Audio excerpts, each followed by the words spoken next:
Hello everyone. This lecture is for the subject System Design and Analysis. It is open elective for third year BE student in MBM Engineering College, Jodhpur. This subject has 4 units: System Fundamental Concepts, Procedure for Engineering a System, System Optimization, and System Schedule. So for this particular lecture, we'll be covering the third unit, that is System Optimization.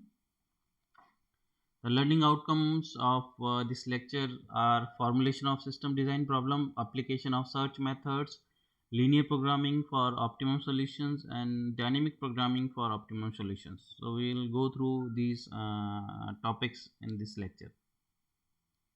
So we'll come to know what a linear programming is. It is a mathematical technique to help plan and make decision alternative to relative to the trade-offs necessary to allocate the resources. So it finds the minimum or maximum value of the objective and guarantees the optimum solution to the model formulated. So it is basically a mathematical technique where we model our problem in using mathematical equation, then we try to find the optimum solution, the best solution using this technique. Now, what is the applicability of linear programming? There are many real world applications that can be modeled as linear programming, and there are theoretically and practically efficient techniques also for solving large scale problems. So using linear programming, we can solve the real world applications, real world problems, and large scale problems. So these are the specialty of linear programming techniques. Now you see what are the various applications of linear programming. Scheduling vehicle to minimize the total distance traveled. So if you want to minimize the total distance traveled by a vehicle, you can use linear programming. You can use linear programming in selecting the product mix in a factory to make best use of machine and labor hours available while maximizing the firm's profit. Then if you want to pick mix of raw materials in feed mills to produce finished feed combination at minimum cost, so you want to keep your cost minimum by choosing the appropriate mix of raw materials. Now you can use the linear programming in determining the distribution system that will minimize the total shipping cost. You can use this in developing a production schedule that will satisfy future demands for a firm products. So these are the various kind of problems you can see for which you can use linear programming successfully. Now what are the requirements of an linear programming problem? Linear programming problems seek to maximize or minimize some quantity, usually profit or cost, expressed as an objective function. So objective here is to either maximize your profit or minimize your cost. The presence of restrictions or constraints limit the degree to which we can pursue our objectives. So it keep us tight constraints to move forward to get our solution. Constraints works like restrictions and limits.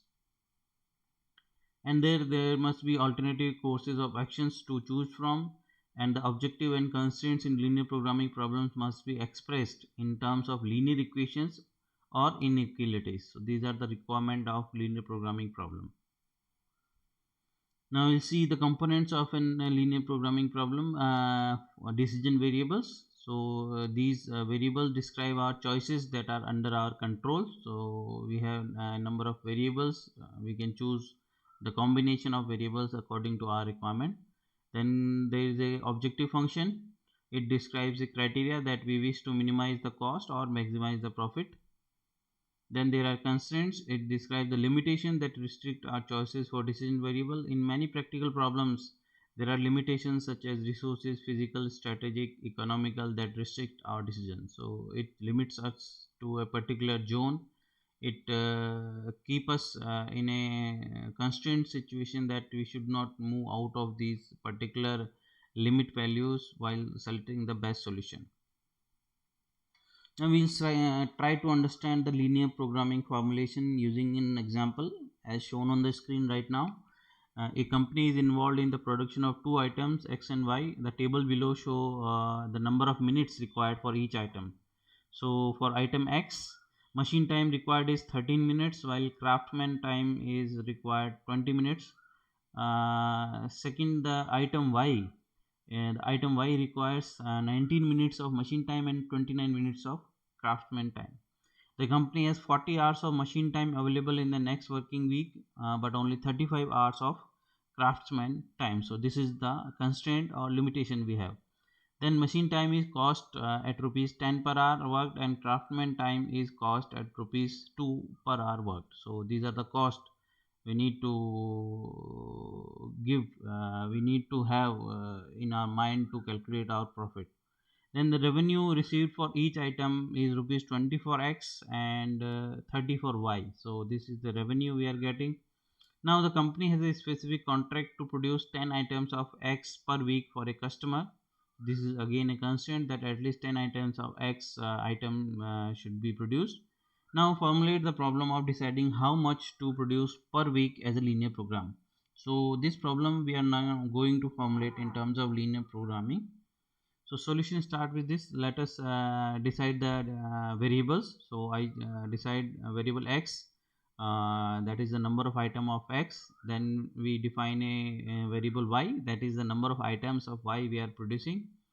Then we need to maximize our revenue, because we are getting 20 rupees for any for 1X and 30 rupees for Y item. So revenue comes as 20X plus 30Y, but we are having cost on machine time and craftsman time as shown in the problem. So ultimately what revenue, what profit we are getting is 20X plus 30Y minus 10 multiplied by the whatever machine time, and minus 2 the craftsman time we are spending to produce these products. So this is the overall revenue profit we are getting, and we need to maximize this profit. Now what are the various constraints? Constraints are like 40 hours for the machine time. So the number of products we are the number of minutes we require for X is 13, and for Y machine time required for Y was 19. So we formulate an expression like this: 13X plus 19Y is less than or total time available for the machine. Similarly, for craftsman time, X requires 20 minutes while Y requires 29 minutes of craftsman time. So the constraint here is 20X plus 29Y should be less than the 35 total available hours for craftsman. Then we must produce at least 10 X items. So X is greater than or equal to 10, and X and Y both should be equal to or greater than 0. They must be positive. So now the objective function is maximizing the previous objective function while we had a machine time and craftsman time. So here we put that machine time value and craftsman time value in our objective function. So now we get the objective function in terms of X and Y. So we need to maximize this objective function in this particular problem subject to the these constraints. So this is how we formulate a linear programming problem for our problem. So you can solve various problems using this linear programming. So we can easily, according to our requirement, according to our objectives, according to the constraints presented in the problem, we can easily formulate any problem in linear programming technique. So this is the final solution where we have constraint and objective function for this particular problem. Next comes the dynamic programming. Dynamic programming methods are based on Bellman principle of optimality, because it decomposes problems into sub-problems, and optimum solution of one sub-problem is used as input to the next sub-problem. So we divide a particular big problem into small sub-problems, and then we try to achieve the best solution for a particular sub-problem. And as we move forward, the optimum solution of a particular subsystem is treated as the input to the next sub-problem. So optimum solution of any sub-problem is used as an input to the next sub-problem. Now optimum solution for entire problem is at hand when the last sub-problem is solved. So we move forward from one sub-problem to another sub-problem. We get the optimum solution of a particular sub-problem, and then we move to the next sub-problem, and one particular optimum solution should be the input to the next sub-problem to get the optimum solution. So we get optimum solutions for all sub-problems in a particular problem. So we we divide a particular problem into various sub problems, and then we try to get the optimum solution for each and every sub problems. That will help us to get the optimum solution of the complete problem. So we'll see this how it works, the dynamic programming, by an example. So this example is about solving this network problem where we have 7 different cities. So problem is like this: solve the problem of shortest route between two cities by dynamic programming. The network provides the possible routes between the starting city at node 1 and the destination city at node 7. The routes passed through intermediate city designed by nodes 2 and 6. So we have different cities over here in this diagram. Number 1, number 2, 3, 4, 5, 7 cities, 7 different cities. We need to start with city 1 and we need to reach city 7. Now the problem is which one is the shortest route to reach to city 7 from city 1. So this kind of problem we are going to solve using dynamic programming, using this example. So to solve this problem by dynamic programming, first decompose it into stages. Next carry out the computation for each stage separately. So we need to divide these problem into different sub problems, different stages. Then accordingly we can get the optimal solution for each stage. Then we can achieve the solution for entire problem. The general idea for determining the shortest route is to compute the shortest distance to all the terminal nodes of a stage, and then use these distance as input data to the immediately succeeding stages. So we can see that for stage 1, we can see that starting from node 1, there are 3 nodes which are connected to the node 1 as shown in the figure.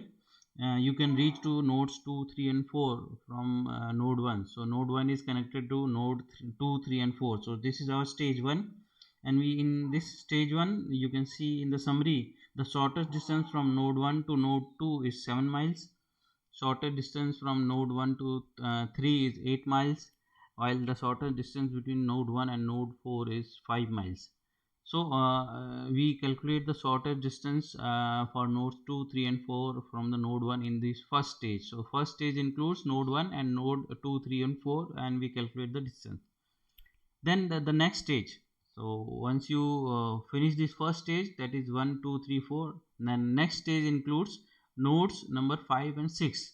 And to reach up to nodes 5 and 6, 5 can be you can reach to node 5 from 2, 3 and 4, while if you want to reach to node 6, you can reach node 6 from node 3 and node 4 as shown in the figure. So this is our second stage. Now for next stage 2, there are 2 end nodes as shown in the figure 5 and 6. 5 can be reached from node 2, 3 and 4, while the information together with the summary results in stage 1 combines the shortest distance of node 5. So as shown in the figure, you can reach to node 5 from the nodes 2, 3 and 4. So if you are having various option of reaching node 5, suppose here we have 3 different nodes from where we can reach to node 5. So we need to find the minimum shortest route to reach to node 5. So you can easily add up the total miles covered used to reach the node 5. So if you reach to node 5 from node 2, it will travel around 19 miles. If you move to node 5 from node 3, it covers 16 miles, while if you move to node 4 to 5, so if you reach to node 5 from node 4, it will cover overall minus 12. So once you calculate all available routes, then you can easily decide on which route is shortest. So here in this case, to reach up to node 5, the shortest route is starting from node 1 to node 4 and then node 5. So you should always move from node 1 to node 4 to node 5. That will give you the shortest distance. Similarly, if you want to know the shortest distance that is required to cover for reaching node 6, so as shown in the figure, you can see that to reach to node 6, you can move from node 3 and node 4. So we calculate the total distance covered while moving from node 3 to node 6 and node 3 to node 4 to node 6. So that node 6 can be reached via node 3 and 4, and we calculate the distance, and we see that the minimum distance covered to reach the node 6 is 17 miles, and that is via node 3. So you can reach to node 6 in minimum with minimum distance traveled using node 3.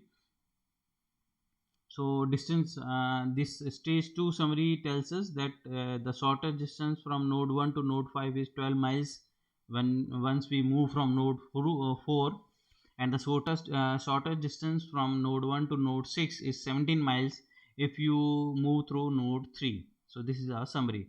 The last step is to consider the stage 3. The destination node 7 can be reached from either node 5 or 6. You can see by the diagram. Using the summary results from stage 2 and the distance from nodes 5 and 6 to node 7, now we calculate the shortest route that is required to cover to reach to node 7. So we can move from node 5, and we can move from node 6 if you want to reach to node 7. But what would be the shortest route? So we calculate the overall distance covered, and we can find that minimum route traveled could be 21, and that is from the node 5. So the shortest distance from node 1 to node 7 is 21 miles from node 5, and stages 3 summary shows the shortest distance between node 1 and 7 is 21 miles. So we calculate this total distance in various after dividing this problem into various stages, and we get the minimum distance for each stage, and then accordingly we calculate the overall shortest distance required to cover to reach to node 7. So to determine the optimal route, start at stage 3 summary where node 7 links to node 5, then stage 2 summary links node 4 to node 5, and stage 1 summary links node 4 to node 1, that minimum distance we cover, and accordingly we can get the shortest route, that is 1, 4, 5 and 7. Above example used forward recursion, in which the computation proceeds from stage 1 to stage 3. So we start with the origin and we move forward by calculating the various distances, and then we get the minimum distance covered for each stage, and then accordingly we can get for the overall problem. The same example we can solve by backward recursion also, starting at stage 3 and ending at stage 1. So now we'll see how we can solve this problem using backward recursion. So we'll start with the end node, that is 7, and we move backward to node 1. Both the forward and backward recursions yield the same optimum. Now the use of backward recursion is demonstrated by applying it to this same problem we will solve using backward recursion. So we start with the stage 3 here in backward recursion, node 7, and that node 7 is connected to node 5 and C, you can see in the diagram, with exactly one route each. So you just put all these data in a table where you can see that stage 3 there are two options, 5 and 6, the nodes from where we can reach to node 7. So for reaching from node 5 to node 7 we need to travel 9 miles, while for reaching from node 6 to node 7 we need to travel 6. So optimum solution here is that we need to travel 9 miles and 6 miles. There we have two options. So now we have two options, 9 miles and 6 miles, by which you can reach to the node 7. So optimum solution is the travel distance traveled is 9 and 6 miles for two different nodes, and we can reach up to the node 7. Now in next stage we can see that route 26 does not exist, but for stage 3 we can compare the feasible solutions like this. So for stage 3 we have put all data in a table like this. Now we will see the same data formulation for stage 2. So as far as stage 2 is concerned, you can easily see that from node 2, 3 and 4 you can reach up to the nodes 5 and 6. So what distance it travels once we travel from node 2 to node 5, that is 21 mile, but node 2 has no connection with node 6, so there is a blank space here in this table. Similarly, you can calculate the total distance traveled from node 3 to node 5 and 6, node 4 to 5 and 6. So you can easily find what minimum distance traveled for particular node. So if we move from node 2, we need to travel 21 and we do reach to node 5. But in case of node 3, you can see in this table right now, from node 3 if you reach to node 5, it travels 17 miles, but to reach to node 6 we travel only 15 miles. So there are two options. From moving to node 3, you can move to node 5 or node 6, but traveling to node 6 requires less traveling distance, so we keep it the minimum value 15 miles. So we the optimum value in this case is 6. Similarly, if we see for the node 4, node 4 can be connected to node 5 and node 6, but the distance covered for traveling to node 5 is 16 mile, and for from node 2 node 4 to node 6 is 19 miles. So here in this case the minimum value is 16. That means if you find the optimum route, means the minimum route, that is for node 4. Node 4 has two options.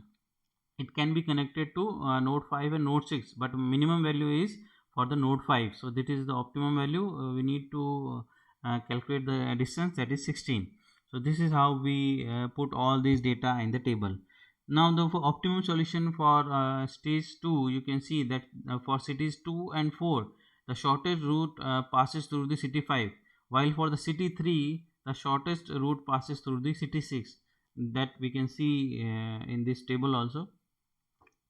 Then in the last step of this method, stage 1, we move to stage 1 and we see that node 1 we have 3 routes, 1 to 2, 1 to 3 and 1 to 4. Using this, we put all this data in a table where we can see that node 1 can be connected to node 2, 3 and 4. But to connect to node 2, 3 and 4, the distance traveled are 28, 23 and 21. So these are the various alternatives we have, and out of which the minimum distance is 21. So minimum distance is 21, and this distance related to the node 4. So optimum value is node 4. So the minimum route is from node 1 to node 4, and the value for distance traveled is 21. So now we can see that this solution links city 1 to city 4. Next stage 2, as we have earlier found that city 4 is linked to city 5, and when we started in this recursive formulation, we saw that this stage 3 connects city 5 to city 7. So the optimum solution here is again 1457. The same result we found in forward formulation, and this associated distance is 21 miles. So these are the two different methods you can solve a dynamic problem, but the solution is same for both the methods, both the approaches, but you need to always find the shortest distance. In this case only, for various problems there must be a different criteria or objective, but in this problem the idea was to get the shortest distance. So you get the optimum solution by finding the shortest distance for each and every stage. Then you connect that stage to the next stage using the minimum value. This is how we solve a particular problem using dynamic programming. So learning outcome of this lecture was formulation of system design problem, what are the various applications, how do we use linear programming for optimum solution, and how we can use the dynamic programming to solve a particular problem. Thank you.